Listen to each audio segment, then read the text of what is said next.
time the charm. So today I'm going to talk about the critical role that cyber resilience has in today's strategies, because we have talked so far with a lot of preventions and a lot of ransomware. But then we always say he got hacked, we got ransomware, and then it stops like that. And we say backup, backup, backup, but then how we restore that backup? There's a process, there's a flow and everything. So a disclaimer, I'm going to provide more like some best practices, what I might think might be some of the pillars that every company should have in place, but please don't take them as a silver bullet. Cybersecurity is a very dynamic field, so please follow all the standards, follow the basics, follow everything that you might think that might be applicable. Something about me. My name is Dibra. Recently joined Palo Alto as an incident commander. I like a lot cybersecurity. I have cybersecurity at heart, more focus on breaking stuff and emulating and simulating adversaries. I love my bike. Recently I have a KTM 890, and then my passion for football is reflected in me being part of a team in Amsterdam, Arsenal SV, and we won last weekend, so yay! Today, no, boo, boomers.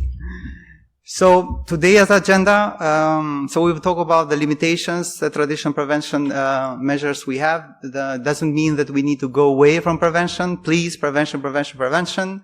But definitely there might be some situation where prevention fail.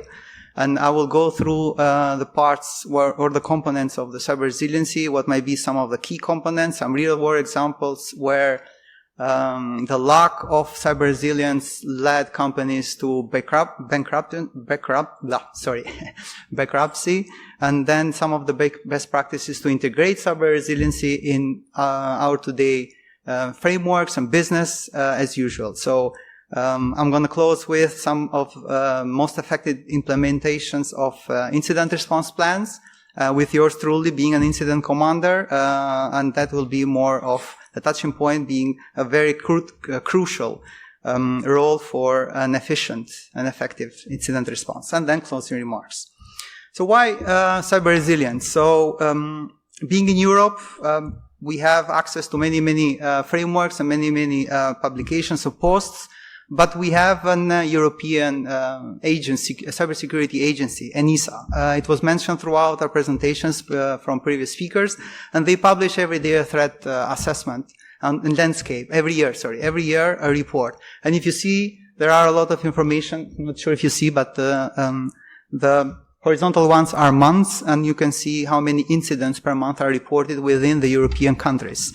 You see there's a trend. Everything is increasing, and also there's a statement stating from ENISA that we anticipate more incidents in the future. Same research has been done by Checkpoint, that those incidents are increasing. But many more say that in 2027, those numbers will get staggering, and this should not discourage us, because these are only the one incidents that went through. But I can assure you that for each one that was successful, there might have been 10 or 20 successful that was prevented. But us as a defender, this number should be a bit threatening, because we need to be 100% right. Red teamers or malicious actors have to be successful only once. And these are the numbers, and the numbers are not very satisfactory, I would say. So let's try to understand what might be some of the limitations, that how come all these incidents are being successful, and how come we as a company, we as a community are more focused on preventing and leading to these preventive controls failing successfully, unfortunately. So I see businesses more like this fancy yacht, cruise, how do you want to call it? And this is how I, let's say, envision companies being big cruise, expensive, having some budget, and then sailing throughout their own journey. But there are some threats. You can see some of them that can successfully attack and can successfully make preventive controls unsuccessful, as 0 days, or as third party. We talked about third party vulnerabilities or third party risks. So those companies have to reflect those things, but they have to consider also moving forward because they need to reach their journey, make money. So there are some examples that I want to bring today, like Equifax in 2017. They knew the vulnerability, they delayed the patch. It does not mean that their processes were not okay. They had the processes, they had vulnerability, it didn't patch in time. They got hacked. Part of those pillars that I showed before. Marriott, 2018, compromised a third party. They got breached. Even though they might have many controls in their side, preventive, firewalls, all the shiny that you can see in a cruise, they got breached. In 2019, Capital One, misconfiguration of the cloud infrastructure. Again, same result. They got breached. In 2021, there was a big exchange server 0-day that led to thousands, hundred companies getting breached, even though they had everything in place. They had defense in depth, they had EDRs, firewalls, all the shiny things. Again, they got breached. So we can see that layered, there are some holes nowadays. So we need to address that concept of how we can move forward even though we are getting hit. And there's a quote that I want to bring it, which I live by every day. So in cybersecurity, there was this new trend, the DevOps concept. And we said we need to start shifting left. So we had buggy software. So we shifted left. And we tried to train developers in order for them to make good softwares. And then we had users, even though we had EDRs, we had firewalls, we had users that clicked. Then we shift left, trying to train them, awareness. Still, they were clicking, like the Hugo example. So I think now it's time to shift right. We need to consider also resiliency. So what are some of the key components of the resiliency? But it went so fast. I like to bring a quote, which says, it's about how hard you can get hit and keep moving. And people use quotes all the time, the many Einsteins and whatever, but this one was from Rocky Balboa in 2006. And he was talking about life, but this should apply about businesses, because as you remember from a cruise, you are getting hit all the time, but you need to move forward and you need to be resilient. So in my perspective, what are the core component of cyber resiliency? You need to have a good incident response plan.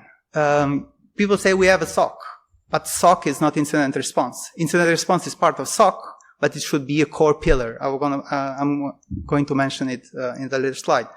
You need to have a swift recovery, as we said. Backup, backup, backup. It's always backup. Remember Rocky? So every time you get hit, you need to move forward.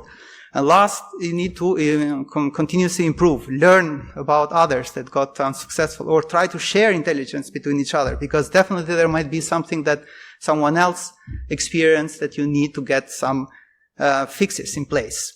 So I would like to bring some real-world examples that cyber resiliency worked and businesses moved forward. We have Maersk, a big shipping company, got hit by ransomware. They went down more than 400,000 endpoints encrypted, and everything was down. But based on their offline backup, and I think it was in some place in Kenya, in Africa, they were able to restore all their systems within a period of 10 days. And based on those cyber resilience processes, they are now one of the biggest shipping companies in the world. Capital One, they got hit. Someone stole credit card information, more than 200,000 users and social security numbers, etc. So based on their quick, swift on incident response and recovery and notification, they were able to recover themselves. You have Uber. Uber got hit 3 times recently, 2016, 18, and 2022.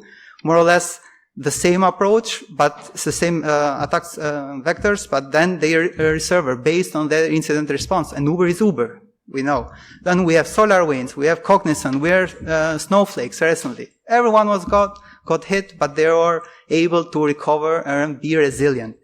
So we have some unsuccessful businesses. TravelX, most probably you have seen right now if you travel around Europe, but in 2022 they got ransomware and they filed for bankruptcy, but they were saved by the European country being a big, European community, because being a big exchange system, they are too big to fail, but they file for bankruptcy. So we have Levitas Capital. 2022, they fall on the fake Zoom link. It was a Zoom. I forgot to mention it. It was a fake during Corona. Zoom being a very successful, let's say, intercommunication application. It was used in attack the vector for Levitas. They are out of the business right now. We have CodeSpace, 2014, a big cloud hosting infrastructure. They hacked AWS. They're out of the business right now because they lacked backup. Everything was in one cloud environment, and they are not here anymore. So let's try to learn about this scenario. So don't do that, but do this one here because it's quite important to move forward.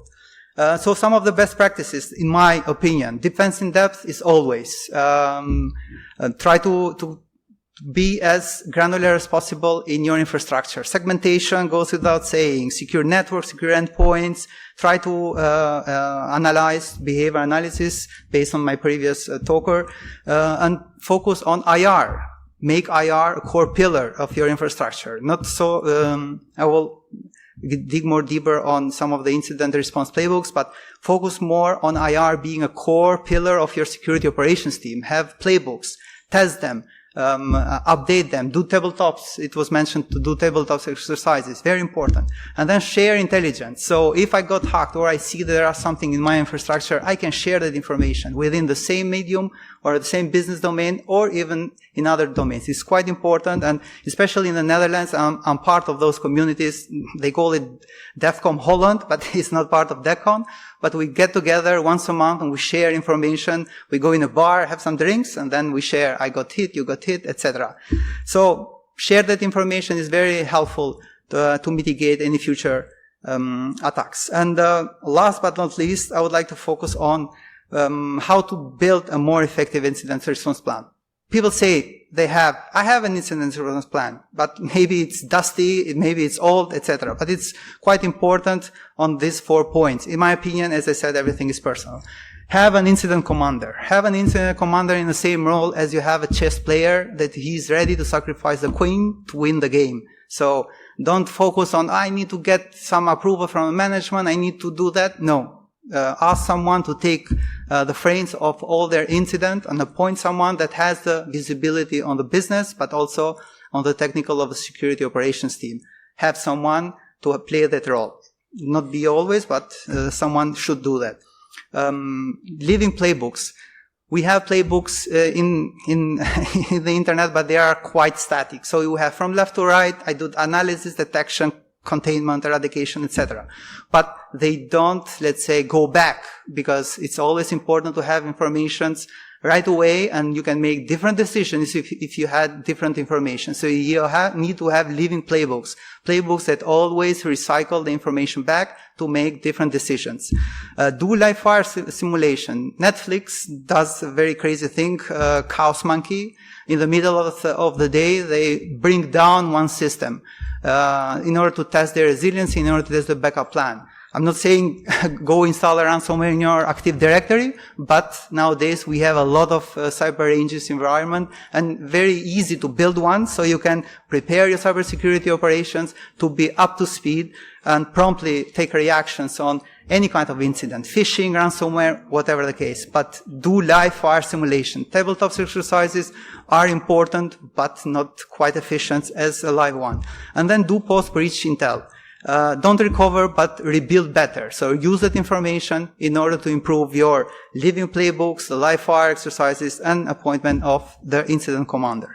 And last but not least, Europe is giving a hand. Starting from 2024, we have a Cyber Resiliency Act. It's going to be effective end of the year, 2024. It's going to, let's say, push companies to be more proactive in their softwares. And you can see there's everything that you have nowadays in laptops, machines, computers at home. Everything will be tested properly before being sold in Europe. So SolarWind, because I was doing my research, SolarWind, that it was a third-party breach simulation, would have been hacked because they didn't do the proper hygiene to be preventing or to be, let's say, an utilizer for other companies to get breached. So this is something that it will bring us more, let's say, attention and more protection in moving forward. So in conclusion, I would like to bring three main topics or giveaway for today. Cyber resiliency is not negotiable anymore. So cyber resiliency should focus businesses, but it should focus also persons as well. I'm considering cyber resiliency myself. So sometimes I'm waking in the middle of the night because I have kids. They have social media. They can click and they can do a lot of damage. So I need to do my own cyber resiliency as a person. In the companies that have multi-million dollars, they should have done it many years before. Cyber resiliency is the new metric right now. So it's not anymore how many files you have, how many playbooks you have, etc. You need to be resilient in the market. And then learn from your survivors. Nowadays, there's a lot of communities, there's a lot of information that you can compile, you can research, you can bring it back in your environment in order to be more resilient and more productive. So thank you very much. I wanted to keep it short because it's 5 a.m. and thank you.